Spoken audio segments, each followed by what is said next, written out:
So some strains of Vibrio cholerae are antibiotic resistant. Explain why this means that medical practitioners prefer to treat cholera with a single dose of antibiotic rather than multiple dose. So just now you saw that the multiple dose is treatment B, right? Single dose is treatment A and C. So multiple dose is that every 6 hours, you need to take 500 milligram of tetracycline. Whereas the single dose is one day you take one time, and the one time is about 1 gram, either 1 gram or 2 grams of tetracycline only. So they say that how come taking single dose is better than taking multiple dose? Okay, and they say that because there are some strain of Vibrio cholerae that's antibiotic resistant. So what has this to do? Okay, then you need to understand before you can answer this question. All right, so there are a few principles that you need to understand here. Okay, so number one is we will assume that the Vibrio cholerae already inside the digestive tract, like the intestine. And there can be two possibilities. Possibility number one is the Vibrio cholerae are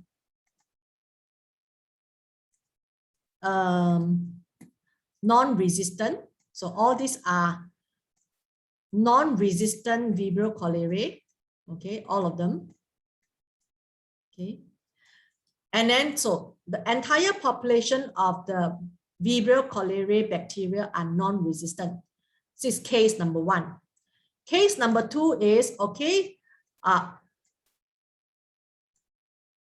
we have got majority of the Vibrio cholerae bacteria not resistant, but there is one particular bacteria, Vibrio cholerae, that's resistant.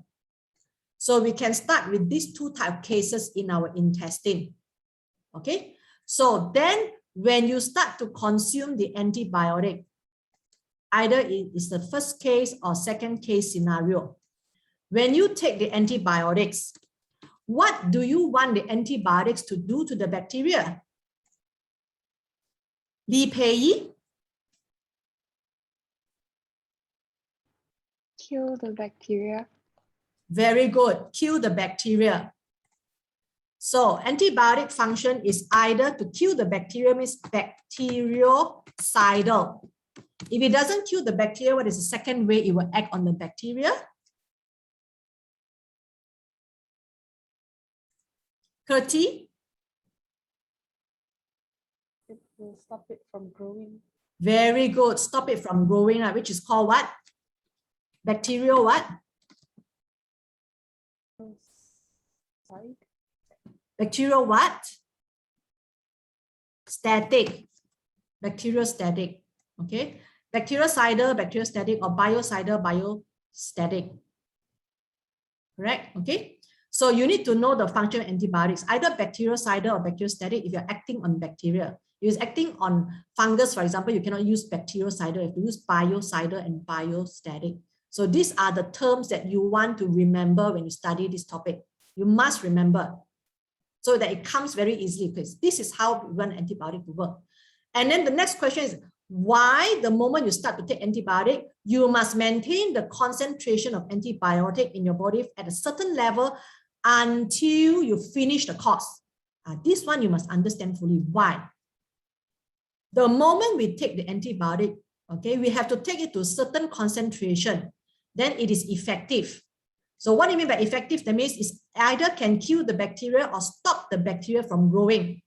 Of course, if it kills the bacteria, we got no problem. The problem is stopping the bacteria from growing, because you stop the bacteria from growing means you don't kill them, but you actually prevent metabolism from happening. For example, it will inhibit DNA replication, transcription, translation, enzymes. Okay, so that's called preventing the growth. If bactericidal, probably it will actually prevent cell wall formation, right? Cell wall cannot form. And then you will kill the bacteria. But if you stop the rest of the processes, usually you don't kill the bacteria. You only stop them from growing. Right? You only stop them from growing. Yes. Okay. You stop them from growing. So if you can kill the bacteria, very good. Kill all of them. If you cannot kill the bacteria, you still have to maintain a certain concentration of antibiotic in the body. So for a certain period of time, let's say 4 days. So you don't kill them, you stop them from growing, they're still there alive, you know. So when they're alive, we still have to remove them, right? But your antibiotic cannot kill them. So during that time, we prevent the bacteria from dividing because they cannot grow, right? Because dividing, when the cell divide is a type of metabolism. All metabolism, no, not all. Some metabolism in the bacteria being stopped, such as cell division. Okay, so the cell cannot divide, so they cannot increase in number. Hopefully, during that 4 days, we have enough phagocytes that come to phagocytose away them, or we got antibody that bind to the antigen, and then it will actually promote phagocyte to come and phagocytose and remove all of them. In that 4 days, when you continuously take a certain, maintain a certain concentration antibiotic to ensure that it stops all the activity of the bacteria. They're supposed to stop, so you're not multiply. Let's say, for example, you take the multiple dose, like every 6 hours you're supposed to take, but in one of the 6 hours you forgot to take, which means to say my antibody level in my body suddenly drop already. So when it drops, it's not enough. That means my bacteria will not be stopped from their normal metabolism. So which means to say what they can do now, they can start to have got DNA replication, right? Okay, this is because of the cell will divide. So the problem will happen when the DNA can replicate. Because when the DNA can replicate is when mutation can happen, right? Can you tell me what do you mean by mutation can happen? Joyce, what do you mean by mutation can happen? Change the base sequence. Very good. Change in the base sequence of the new polynucleotide strand, right? Polynucleotide. That means a wrong base or a few wrong bases are added into the new polynucleotide strand during DNA replication, leading to mutation.